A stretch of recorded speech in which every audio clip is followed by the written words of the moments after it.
আজকে আমরা শিখব আইসোটোপ, আইসোবার, আইসোটোন। খুব সহজ পদ্ধতিতে দেখা যাক কীভাবে করা যায়।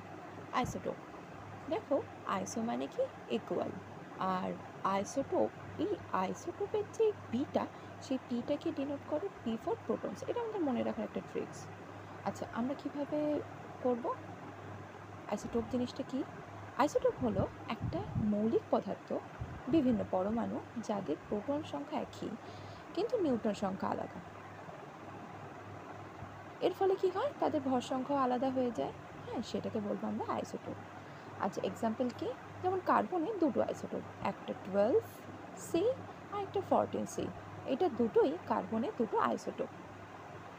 আরেকটা কি দেখো, আইসোটোপের শেখার জন্য আমরা একটু কিছু শিখতে হবে, সেটা হচ্ছে অ্যাটমিক নাম্বার।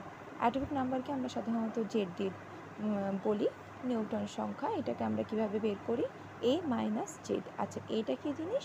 এটা হচ্ছে ভর সংখ্যা, নিউট্রন প্লাস প্রোটনের যোগফল। অর্থাৎ এই যে ভেতরে একটা অ্যাটমের ভেতরে যে প্রোটন প্লাস নিউট্রন থাকে, সেটাকে আমরা বলবো মাস নাম্বার বা ভর সংখ্যা। এটাকে আমরা এ দিয়ে ডিনোট করি। আচ্ছা, প্রোটন সংখ্যা, দেখো এখানে তিনটে এক্সাম্পল দেওয়া রয়েছে। অক্সিজেনের তিনটে আইসোটোপ কী কী? একটা 8O16, আরেকটা 8O17, আরেকটা 8O18। এখানে প্রোটন দেখো, অক্সিজেনের ক্ষেত্রে এই যে অক্সিজেনের তিনটে আইসোটোপ, সব তিনটেরই ক্ষেত্রে প্রোটন সংখ্যাগুলো হচ্ছে 8। আর নিউটন সংখ্যা, আচ্ছা নিউটন সংখ্যা কী করে বার করতে হয়, ক্যালকুলেট করতে হয় কিভাবে?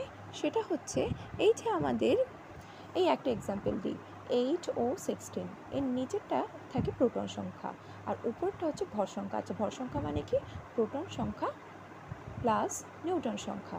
আচ্ছা, আমাদের তো প্রোটন সংখ্যা শেখা হয়ে গেছে, এইটা নিচেটাকে প্রোটন সংখ্যা বলে, তাহলে নিউটন সংখ্যা বের করার নিয়ম কি? নিউটন সংখ্যা বের করার নিয়ম হচ্ছে এটা থেকে মাইনাস করে দিলে হয়ে যাবে। অর্থাৎ এইটার ক্ষেত্রে 16 - 8 করলে কিন্তু নিউটন সংখ্যা বেরিয়ে যায়। এই যে বাদিকে করে দেওয়া আছে, এখানে কি প্রোটন সংখ্যা হচ্ছে 8, এই যে 8O16, এর প্রোটন সংখ্যা হচ্ছে 8 আর নিউটন সংখ্যা 16 - 8, অর্থাৎ 8।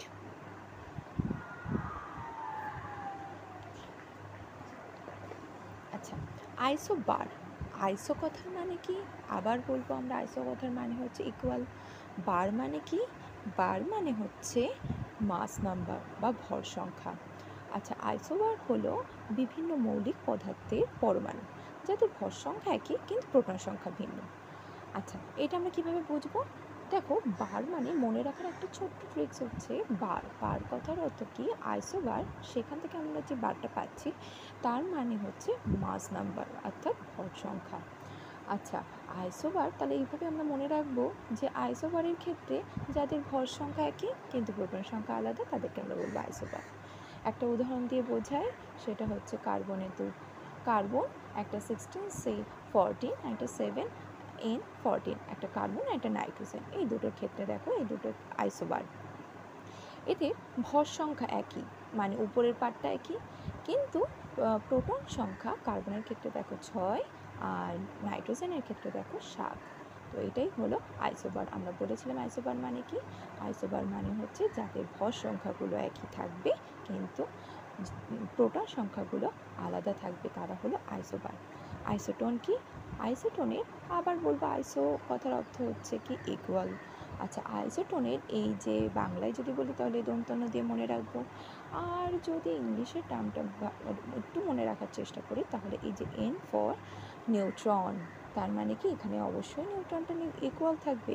তাহলে আইসোটোন হলো বিভিন্ন মৌলিক পদার্থের পরমাণু যাদের নিউট্রন সংখ্যা একই কিন্তু প্রোটন সংখ্যা ভিন্ন, তাদেরকে বলবো আইসোটোন। দেখা যাক একটা এক্সাম্পল দিয়ে কি হয়। আচ্ছা, একটা হচ্ছে 16C13, একটা 7N14। এই দুটোর ক্ষেত্রে দেখো কার্বন, এই দুটোর ক্ষেত্রে প্রোটন সংখ্যা কি আছে আর নিউটন সংখ্যা কি আছে দেখে নিই আমরা। দেখো, নিউটন সংখ্যা 13 - 6 ফার্স্টটার ক্ষেত্রে, কার্বনের ক্ষেত্রে তাহলে 7 বেরোবে। আচ্ছা, নাইট্রোজেনের ক্ষেত্রে 14 - 7 7। আচ্ছা, প্রোটন ক্ষেত্রে কি হবে? প্রোটন হচ্ছে দেখো ফার্স্টেরটা কার্বনের ক্ষেত্রে 6, নাইট্রোজেনের ক্ষেত্রে 7। তার মানে বোঝাই গেল এখানে হচ্ছে নিউট্রন সংখ্যা সেম কিন্তু প্রোটন সংখ্যা ডিফারেন্ট। তা এগুলি হচ্ছে আইসোটোন।